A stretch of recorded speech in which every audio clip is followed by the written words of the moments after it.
रहे हैं, ऐसे करने से क्या फल मिलता है, कृपा करके मुझसे कहिए।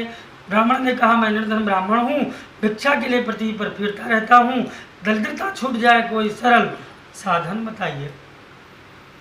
बूढ़े ब्राह्मण का रूप धारण करने वाले श्री सत्यनारायण भगवान उस वृद्ध ब्राह्मण को व्रत कथा का सारा विधान बतलाकर अंतर ध्यान हो गए। जिस व्रत कथा को वृद्ध ब्राह्मण ने बतलाया है उस व्रत कथा को मैं करूंगा, ऐसा निश्चय कर अपने घर गए। रात में नींद नहीं आई। प्रातःकाल जल्दी उठकर स्नान करके भिक्षा मांगने गए। सत्यनारायण भगवान की कृपा से उनको बहुत धन मिला, जिससे सत्य देव का कथा व्रत और पूजन किया, जिसके करने से वो निर्धन ब्राह्मण धन पुत्र और ऐश्वर्य से खूब सुखी और संपन्न हो गया। सूर्य ने कहा, ये नारायण का कहा हुआ व्रत कथा मैंने तुम लोगों को सुनाया, और कुछ सुनने की इच्छा है क्या? तब ऋषियों ने कहा, हे सूर्य जी, उस ब्राह्मण से सुनकर किस किस ने कथा सुना और किया, वो सब हम सुनना चाहते हैं, हमारे मन में श्रद्धा है। तब सूर्य जी ने कहा, हे ऋषियों, एक समय वो ब्राह्मण धन और ऐश्वर्य के अनुसार व्रत करने को तैयार हुआ। उसी समय एक लकड़हारा ब्राह्मण को व्रत कथा करते हुए देखकर बड़ी विनम्रता पूर्वक पूछने लगा, हे ब्राह्मण देवता, आप ये क्या कर रहे हैं? इसके करने से क्या फल मिलता है? कृपा करके मुझसे कहिए। ब्राह्मण ने कहा, ये श्री सत्यनारायण भगवान का व्रत कथा है, इनकी ही कृपा से मेरे घर में धन दान की वृद्धि हुई है। ब्राह्मण से व्रत के बारे में जानकर लकड़हारा अति प्रसन्न हुआ। चरणामृत ले प्रसाद खाने के बाद अपने घर को गया और मन में संकल्प किया कि आज ग्राम में लकड़ी बेचने से जो मुझे धन मिलेगा उसी से मैं सत्यनारायण देव का कथा व्रत और पूजन करूंगा। ऐसा निश्चय कर अपने लकड़ियाँ अपने सिर पर रखकर जिस नगर में धर्मान लोग रहते थे ऐसे सुंदर नगर में गया। उस रोज उन लकड़ियों का दाम पहले दिन उसे 4 गुना अधिक मिला। तब दाम लेत प्रसन्न हो बक्के केले की फली, शक्कर, घी, दूध, दही, गेहूं का चूर्ण इत्यादि सत्यनारायण भगवान के व्रत की कुल सामग्रियों को एकत्रित करके भगवान को अर्पण किया, जिसके करने से लकड़हारा धन पुत्र से खूब सुखी और संपन्न हो गया। इस श्लोक का सुख भोग कर अंत में बैरम धाम वैकुंठ को चला गया।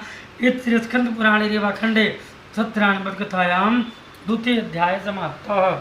श्रीमन्नारायण नारायण नारायण, भजमन्नारायण नारायण नारायण, सत्यनारायण नारायण। बोला पूरा आप लोग भी।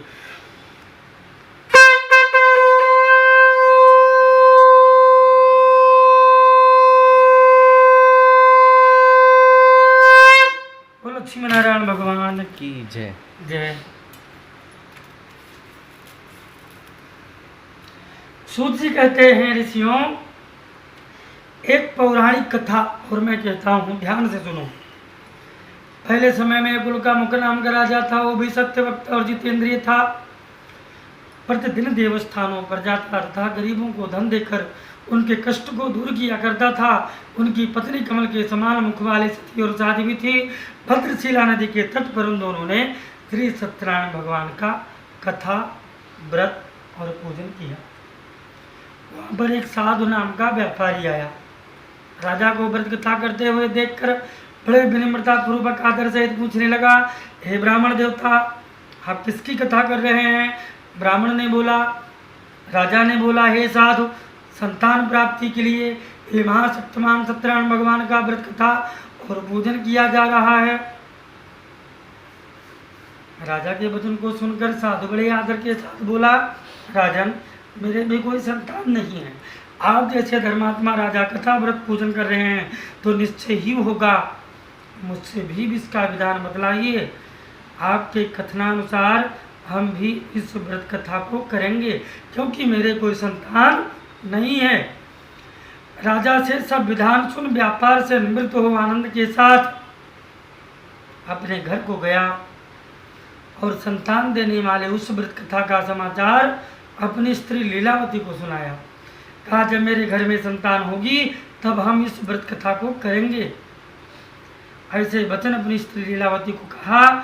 लीलावती पति के साथ आनंदित हो संसारिक धर्म में प्रवृत्त होकर सत्यनारायण भगवान की कृपा से गर्भवती हुई और 10वें महीने में एक सुंदर कन्या का जन्म हुआ। तब कन्या का नाम कलावती रखा गया और लीलावती ने मीठे शब्दों में अपने पति देव से कहा, आपने जो संकल्प किया हुआ था कि भगवान का व्रत कथा करूँगा, अब आप इसे करिए। साधु बोला, हे प्रिय, इसके विवाह पर इकट्ठे करेंगे। अपनी पत्नी को झूठा आश्वासन दे वो नगर को चला गया। कलावती पिता के घर में धीरे धीरे सयानी हो गई। कन्या ऐसे बड़ी जैसे शुक्ल पक्ष का चंद्रमा बढ़ता है। एक दिन सखियों के साथ घूमते घूमते घूमते हुए साधु व्यापारी ने अपनी पुत्री को देखा। एक दूत को बुलाकर कहा, कंचन नगरपुर जाओ, सुंदर सुयोग्य वर देख कर लाओ। साधु की आज्ञा पाकर दूत कंचन नगरपुर में पहुंचा। वहां सुंदर योग्य वर देखकर ले आया।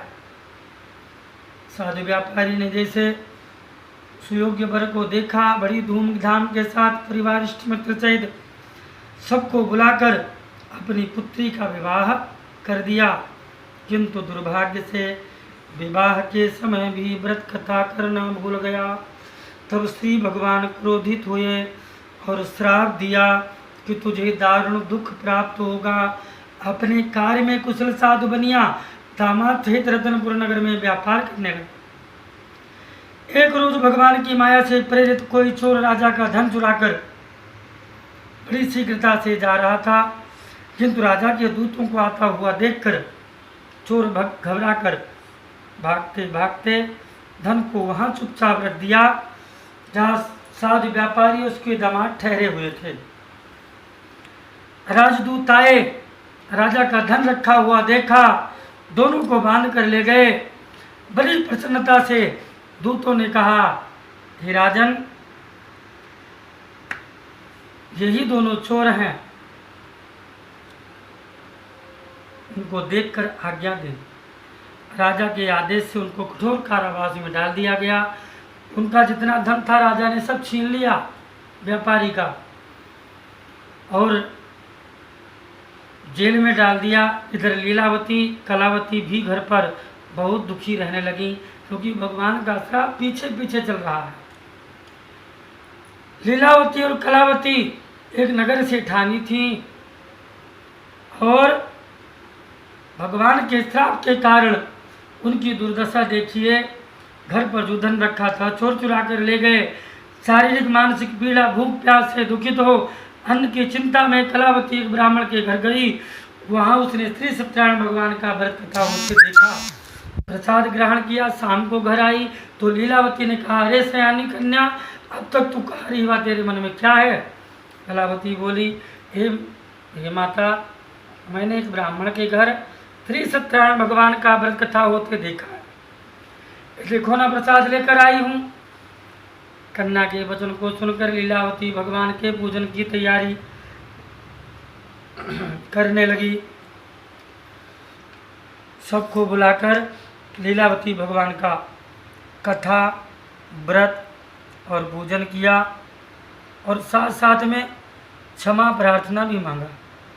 हे भगवान, मुझसे या मेरे परिवार से जो कोई कहीं कुछ भी भूल हुई हो उसको क्षमा करें। उसके दीन वचन सुनकर श्री सत्यदेव प्रसन्न हुए। उसी रात्रि में राजा चंद्रकेतु को स्वप्न में आकाशवाणी हुआ, हे राजन, दोनों बंदी व्यापारी को तुम प्रातः काल छोड़ देना। उनका धन जो तुमने ग्रहण किया दे देना, नहीं तो तेरा धन, राज्य, पुत्रादि सब नष्ट कर दूंगा। ऐसा कहकर भगवान अंतर्ध्यान हुए। तब प्रातःकाल राजा चंद्रकेतु में जैसे सभा में पहुंचा, सबसे पहले दोनों व्यापारियों को कैद से मुक्त कर सभा में बुलाया। दोनों ने आते ही राजा को नमस्कार किया। राजा हाथ जोड़कर बोला, हे महानुभावों, भाभी बस ऐसा कठिन दुख प्राप्त हुआ, अब तुम्हें कोई भय नहीं। ऐसा कहकर उनको नए नए वस्त्र और आभूषण पहनाए। जितना धन लिया था उससे दुगना धन देकर आदर सहित विदा किया। अब दोनों बंदी व्यापारी अपने नगर को चल दिए। इस स्कंद पुराणे रेवाखंडे सत्यनारायण व्रत कथायाम तृतीय अध्याय समाप्त। श्रीमन्नारायण नारायण नारायण भजमन नारायण नारायण नारायण लक्ष्मी नारायण नारायण नारायण। सत्य नारायण नारायण